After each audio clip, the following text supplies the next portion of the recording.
What we're seeing from builders and homeowners is a real shift towards smart security, especially products that are simple, reliable and easy to use day to day. They like the convenience of being able to open with their phone, with a code, and the builders want something that's really easy to use, easy for the homeowners to use once it's been installed. It's become an expectation now from our customers when we're pricing and quoting and specifying jobs that they want a digital lock on the front door or a back door.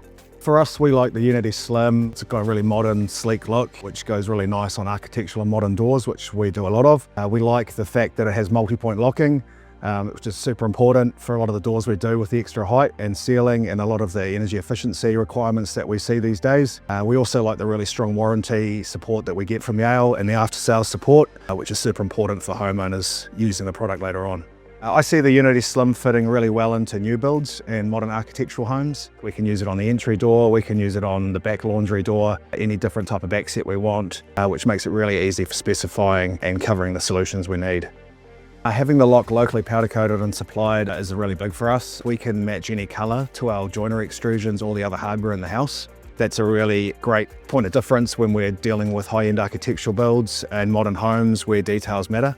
We build in some really harsh environments, top of cliffs, by the coast, and Yale is really the only product that I've seen that stands up to those conditions. We find customers really happy with the product. They comment on how easy the app is to use. They love being able to give codes to their family members and just the greater access control that it gives their family. And it just looks really good on the door. Looking ahead, I think smart locks will just become a standard part of a build. Keys are becoming a thing of the past, and I think our customers will be looking for the new products that can integrate with each other, and I think Yale are in a great spot with the great ecosystem they have with their app control to take advantage of that.